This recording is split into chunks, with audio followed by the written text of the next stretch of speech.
Hello everyone, welcome to CTET टेटा। Start करेंगे आज का सेशन जिसमें हम 2021 के प्रीवियस ईयर डिस्कस करने वाले हैं फिजिक्स और केमिस्ट्री का, जो कि सीटेट पेपर 2 के लिए प्रोवाइड किया जा रहा है। तो स्टार्ट कर लेते हैं। जो लोग भी चैनल पे नए हैं और सीटेट पेपर 2 की तैयारी कर रहे हैं, फिजिक्स और केमिस्ट्री, बायोलॉजी, मैथ उनका सब्जेक्ट है, यानी कि साइंस मैथ उनका सब्जेक्ट है, तो चैनल को सब्सक्राइब कर लीजिए और सेशन को लाइक और शेयर ज़रूर करिए। स्पेशली अपने सभी फ्रेंड्स ग्रुप में अपने सभी दोस्तों तक शेयर जरूर करिए। स्टार्ट कर लेते हैं। पहला क्वेश्चन दिया हुआ है, किसी कमरे में लकड़ी के जलने से उत्पन्न ऊष्मा कमरे के कोनों तक फैल जाती है। उस मुख्य प्रक्रिया की पहचान करिए जिससे ऊष्मा का स्थानांतरण हो जाता है। तो ऊष्मा का स्थानांतरण केवल संवहन द्वारा होता है। संवहन जो होता है ये लिक्विड में भी होता है और गैस में भी होता है, और चालन जो होता है वो सॉलिड में होता है, लिक्विड में होता है।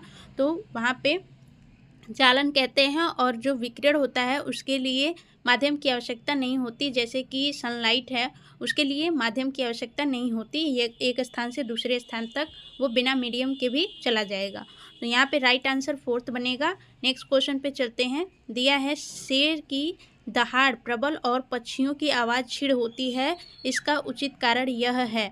तो शेर की दहाड़ प्रबल होता है और पक्षियों की आवाज़ क्षीण होती है, वो कारण बताना है। शेर की दहाड़ कंपन की आवृत्ति पक्षियों की ध्वनि की आवृत्ति की तुलना में उच्च होती है। तो यहाँ पे आवृत्ति उच्च नहीं होती, उसका एम्पलीट्यूड ज़्यादा होता है। यहाँ पे दिया है, दूसरा दिया है, शेर की दहाड़ कंपन की आवृत्ति पक्षियों की ध्वनि की आवृत्ति के समान होती है, तो ये भी गलत है। नेक्स्ट है, शेर की दहाड़ का आयाम पक्षियों की ध्वनि की आयाम की तुलना में बड़ा होता है, तो थर्ड यहाँ पे करेक्ट आंसर हो जाएगा। उसका एम्पलीट्यूड ज़्यादा होता है, इसीलिए वो प्रबल होती है, उसकी आवाज़ भारी होती है। लेकिन पक्षियों में क्या होता है, उसकी जो फ्रेक्वेंसी ज़्यादा होती है इसीलिए वो तीव्रता, उनमें तीक्ष्णता ज़्यादा होती है। तो यहाँ पे थर्ड करेक्ट आंसर बन जाएगा। नेक्स्ट क्वेश्चन पे चलते हैं। चक्रवात के बारे में कौन सा कथन सही है? तो चक्रवात के बारे में देखते हैं। बहुत ही उच्च दाब का तंत्र उत्पन्न होता है जिसके चारों ओर उच्च वेग की वायु घूमती है। तो आपको पता है जब चक्रवात आता है तो वहाँ पे बहुत ही ज़्यादा जो वेग की वायु बहती है और वहाँ पे उच्च दाब तंत्र भी होता है। और सी दिया हुआ है, चक्रवात के भीतर बवंडर बन सकता है, तो ये भी करेक्ट है। डी दिया है, पवन की दिशा चक्रवात में सहयोग करती है, तो ये भी करेक्ट है। तो यहाँ पे शांत क्षेत्र तो होता ही नहीं है, आपको पता है चक्रवात जहाँ होगा वहाँ पे शांत क्षेत्र तो होगा नहीं। तो B C D correct answer बन जाएगा। बी सी डी कहाँ पे दिया है? फोर्थ में, तो फोर्थ आपका यहाँ पे करेक्ट आंसर बनेगा। नेक्स्ट क्वेश्चन है, किसी वस्तु का दूरी समय ग्राफ एक सरल रेखा है। इस तरीके से यहाँ पे टाइम दे दिया और यहाँ पे डिस्टेंस दे दिया, यहाँ पे सरल रेखीय गति दिया है कि इसकी गति की अवस्था के संदर्भ में निम्नलिखित में से क्या निष्कर्ष निकाला जा सकता है? तो यह विराम अवस्था में है। ये दिया है कि यह विराम अवस्था में है, तो नहीं, ये विराम अवस्था में होती तो समय चेंज नहीं हो रहा होता और न तो ये कोई डिस्टेंस चल रही होती। दिया है बी, यह एक समान चाल से गति कर रही है, तो सही बात है। एक समान चाल से मतलब कि समान समय में समान दूरी तय कर रही है, जितना टाइम लग रहा है उतना ही दूरी तय कर रही है, तो उसे बोलेंगे एक समान चाल से गति कर रही है। तो बी यहाँ पे आपका करेक्ट बनेगा। और फर्स्ट में दिया है केवल बी, तो फर्स्ट यहाँ पे करेक्ट आंसर हो जाएगा। नेक्स्ट क्वेश्चन पे चलते हैं। निम्नलिखित में से किसी घाव पर एंटीसेप्टिक यानी कि प्रतिरोधी या रोगाणु रोधक के रूप में लगाया जा सकता है, तो यहाँ पे आयोडीन हमारा करेक्ट आंसर बनेगा। आयोडीन जो होता है एंटीसेप्टिक के रूप में यूज़ किया जाता है। नेक्स्ट क्वेश्चन पे चलते हैं। दिया है, मैग्नीशियम वायु में जलकर ए बनाता है। ए को जल में घोलकर विलयन बीन बनाया जाता है। ए और बी की प्रकृति है, एयर में जलकर ए बनाता है, ठीक। तो हवा में जब वो जलेगा तो वहाँ पे मैग्नीशियम ऑक्साइड बनेगा, तो ए क्या है? मैग्नीशियम ऑक्साइड बनेगा, ठीक।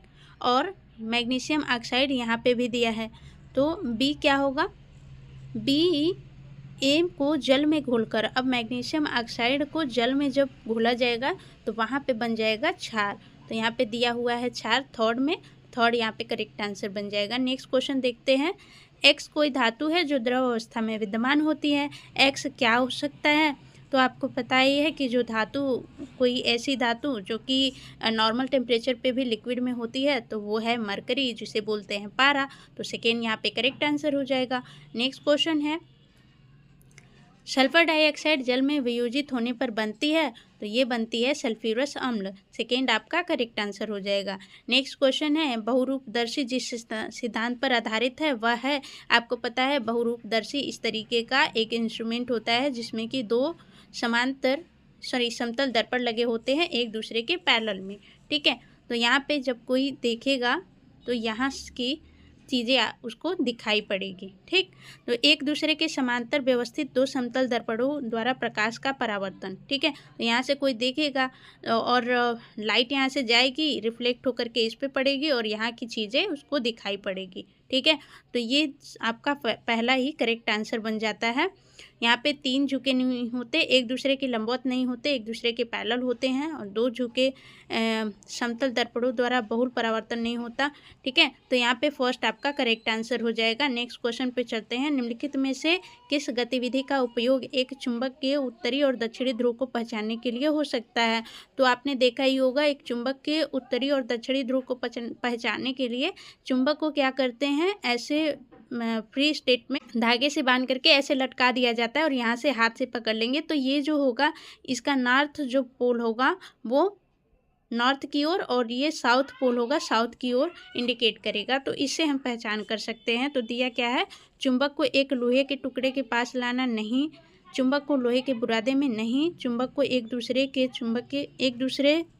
किसी दूसरे चुंबक के पास लाना, तो ये भी नहीं, चुंबक को मध्य में से स्वतंत्र लटकाना। तो फोर्थ आपका करेक्ट आंसर बनेगा। नेक्स्ट क्वेश्चन है, विक्टर ने विद्युत परिपथ में एक बैटरी और एक निश्चित प्रतिरोध जोड़ा।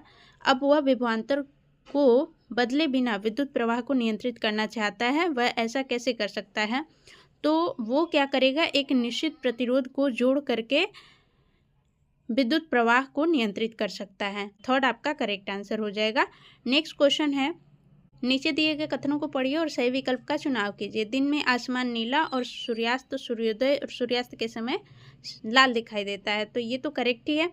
दिया है, आकाश का रंग केवल प्रकाश के अपवर्तन के कारण होता है। तो ये गलत है। आकाश का रंग जो होता है प्रकीर्णन के कारण जो नीला दिखाई देता है, न कि अपवर्तन के कारण। तो आर तो यहाँ पे गलत ही हो गया, ए केवल सही है। तो ए सही है, यहाँ पे दिया है ए सत्य है परंतु आर सही नहीं है। थर्ड करेक्ट आंसर हो जाएगा। तो आज के लिए इतना ही रहने देते हैं। लाइक ज़रूर करिए, क्योंकि आपने पेडागोजी में पढ़ा होगा कि इंटरनल और एक्सटर्नल मोटिवेशन होता है। तो इंटरनल मोटिवेशन तो आप लोगों को स्टडी मटेरियल वो प्रोवाइड करना है, लेकिन हमारा जो एक्सटर्नल मोटिवेशन है वो आप लोगों का आप लोगों का जो सपोर्ट है वो है। तो प्लीज़ करके शेयर करिए ताकि हमें भी एक्सटर्नल मोटिवेशन मिले, हमें भी कुछ और बेटर करने का मौका मिले। पढ़ते रहिए। Bye bye, take care and thanks for watching.